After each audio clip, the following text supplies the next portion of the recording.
समाजी, माशरती, सियासी, हमारा कोई डायरेक्ट लिंक नहीं है किसी भी पॉलिटिकल या रिलीजियस ऑर्गेनाइजेशन के साथ, लेकिन हर शख्स जो है वो एक तस्वर, एक अपना वर्ल्ड व्यू रखता है। और यहाँ पर एक बेसिकली अगर एक लफ्ज़ में हम फैमिली ऑफ द हार्ट की बात करें तो एक डायलॉग बिहेव करता रहता है कि लोग अपना जो है ना मौक़िफ़, अपना नुक्ता नज़र पेश करते हैं और फिर उसके ऊपर एक डिस्कशन एक ऑन गोइंग है।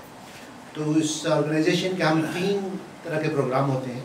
ये जो आज का है ये ज़रा ज़्यादा संजीदा है, जिसमें एक सेमिनार, एक सीरियस इश्यूज़ पे गुफ्तगू होती है।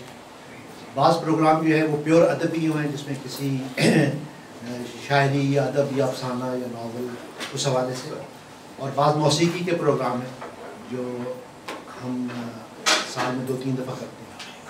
साल में एक पिकनिक भी होती है, जो हमारे दोस्त हैं एक जाहिद लोधी साहब, उनका फार्म है। तो इस दफ़ा हम कोशिश कर रहे हैं कि अगर 10 अगस्त को हमें वो फार्म दे दें तो हम उस फार्म पे एक पिकनिक जो है तो उसमें कुछ 100-150 लोग आते हैं। तो आज का जो प्रोग्राम है इसके 2 हिस्से हैं। पहला, I think we should move to English because just realised that one of our friends she would not understand my Urdu. So today's program have 2 parts. The first part is will focus on Sohail Kumar's book, and the second part will focus on a program for children's education, girls' education. So we are lucky, very fortunate that last night a very distinguished scholar, Dr. Kareem, he just arrived in Canada, in Toronto the first time. And Danish and I had met him 20-30 years ago, and we have very fond memories. I'm actually waiting to sit down with him and hear all the details. But when I met him, now he has grey hair, he looks wiser. But when he was a young man, there was a lot of energy and a lot of charisma and a lot of sort of ambition that he had. So we are lucky to have him. So I'll invite him that he would preside our meeting today, so that our family of the heart will be honored by his presence. So Dr. Kareem.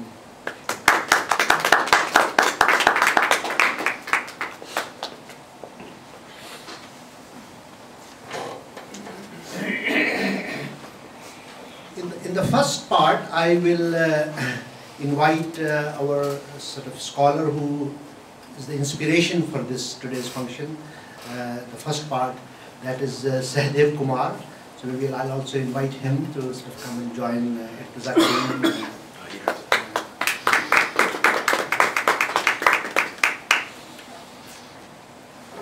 The way our first part will be that I will introduce Sohail Kumar briefly.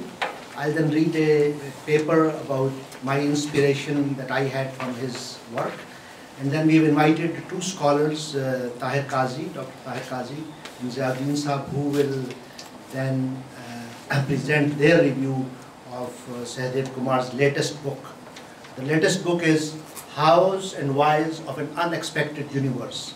It's a collection of philosophical essays in which Sohail Kumar has shared a lot of his wisdom and knowledge and experience and his overviews. It's very some very profound thoughts that we will talk about.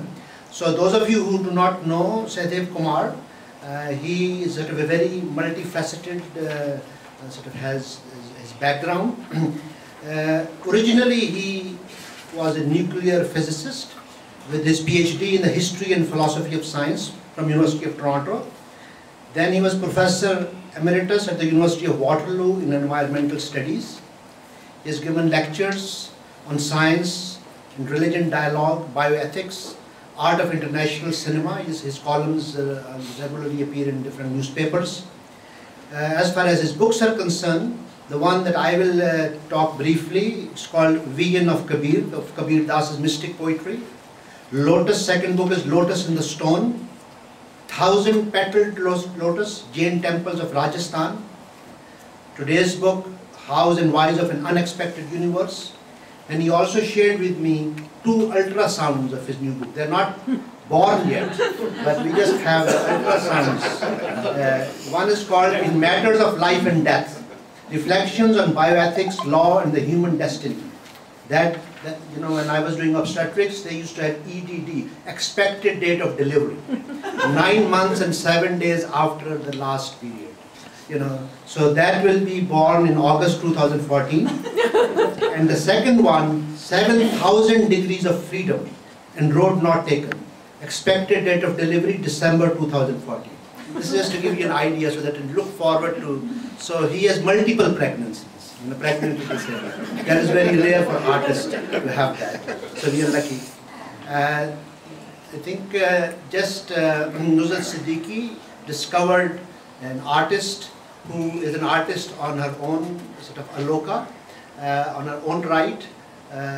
She also has multifaceted personality in art and, you know, sort of inspiration for many people. And she is the sweetheart of Sahadev Kumar. So I'm sure sort of they have this wonderful relationship, and we are very privileged that she is joining us today in this. But you don't have her ultrasound. No, she performs in her art, but I don't think she. Thank you. We have invited Javed Danish today, that he will introduce Irtaza Karim at the end of the function, because he has known him in a sort of for a longer period and from different angles than I have. So I think Danish will share some of the aspects, creative and professional aspects of Irtaza Karim. And in the second part, as I said, we have Abbas Bhatti Saab and Iqbal Saab, who will talk about the project that we will follow. So let me start on a serious note about Sahadev Kumar. And although Zia Saab and Tahir Qazi would talk about the new book, I will share with you how I was inspired by Sahadev Kumar and his creative work. So the title of my presentation is Sahadev Kumar, Kabir Das and Mystic Poetry. Nearly 25 years ago, while I was developing a keen interest in mystic poetry, I came across a book titled The Vision of Kabir. In that book, Kabir Das's mystic poetry was translated in English by a mystic philosopher, Sahadev Kumar. In that scholarly book, Sahadev Kumar had not only provided an in-depth analysis of Kabir's vision and the essence of Kabir's philosophy, he had also shared his insights in the psyche of mystic poetry at large. I had no idea that one day I will have the honor of meeting and befriending the translator and philosopher Sahadev Kumar. Looking back now, I can say that mystic poet Kabir Das introduced me to mystic philosopher Sahadev Kumar, and the philosopher introduced me to the poet, and they both introduced me to the magic and mystery of mystic poetry. Such an introduction inspired me further in the exploration of the rich heritage of mystic poetry in the East as well as the West, and my studies of different cultural and spiritual traditions. So today I'll share with you some of the highlights of my understanding of that magic and mystery that was originally inspired by Sahadev Kumar and Kabir Das. Mystic poetry has a unique position in the family of world literature because it focuses on internal rather than external realities, inner rather than outer truths, metaphysical rather than physical journeys, and spiritual rather than materialistic worlds. Mystic poets accept the ultimate challenge of describing the indescribable, giving form to the formless. They ask themselves, how do we talk about a world where sounds turn mute? How do we write about a world where words lose all their meanings? How do we discuss a world that transcends every logic? How do we describe a world that has no boundaries? How do we conceptualize a world that defies any form? How do we understand a world that is beyond words and sounds and colors and space and time and logic and dash dash dash? And the answer that I came in the words of Rabindranath Tagore, and I quote, I dive down into the depths of the ocean of forms, hoping to gain the perfect pearl of the formless. Mystic poets are those enlightened beings who have personal encounters with the spiritual world and have touched the borders of known with the unknown, human with the divine, personal with the cosmic. They share with us that their experiences are intimate encounters with a world which is nameless, formless, timeless, and pathless. Buddha said, hundreds of years ago, no miseries befall on one who does not cling to name and form. Ibn Jalali said, Sufism is truth without form. And Samarkand Amini said, pass from time and place to timelessness and placelessness, to other worlds. That is our origin. And J. Krishnamurti said, truth is a pathless land. When mystic poets express themselves in poetry, they are more concerned about sharing their spiritual experiences, mystical encounters, and existential truths, and less preoccupied with the technique, form, and language of their presentation. They are quite aware that they are not trying to impress their readers with their scholarship. They are trying to help them open their inner eyes, which will get in touch with their own personal truths.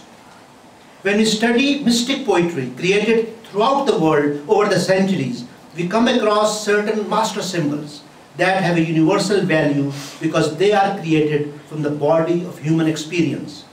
And in poetry, as you know, that the metaphors that transcend the normal logic and experience gives us far more meaning. So while I was studying the mystic poetry of the world, I found 4 symbols, 4 metaphors that I considered very important. The first master symbol we come across is water. Water is one of the most significant ingredients of human existence. It not only gives birth to life, it also sustains it. Most of the human body is made of water. When water takes the form of an ocean, it becomes deep and mysterious, and only the daring ones have the courage to descend into its depths. Mystics are the ones who risk going to the bottom of the ocean of life to come back with the pearls of wisdom and tranquility. Mystic poets see a human being, human self, and human consciousness as a drop of water, and the eternal truth and cosmic consciousness as an ocean.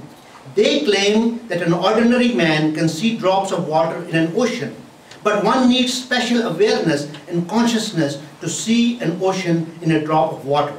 Kabir Das says, quote, a drop is merged into the ocean that everyone understands. But how the ocean is contained in the drop, that, oh my friend, only a rare man can comprehend. These translations that I'm going to read today of Kabir Das, they're all translations by Sahdev Kumar. The second master symbol that we come across in mystic poetry is fire. Mystic poets feel that traveling on the spiritual path is like jumping into the fire of love. If one is honest and sincere, fire transforms into a rose garden, and the traveler embraces the ultimate truth. But if the traveler is an amateur and is just curious about the spiritual path, then he can easily get burned. Rumi said, love is that flame that, when it is kindled, burns everything away. God only remains, unquote. Kabir Das shared, quote, this seeking, O friend, is a stupendous task, a raging fire it is.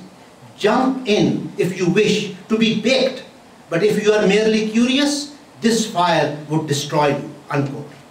Playing with fire can be seen as an adventure, but also a dangerous phenomenon. Only those who have confidence in themselves and their love can dare to go close to it.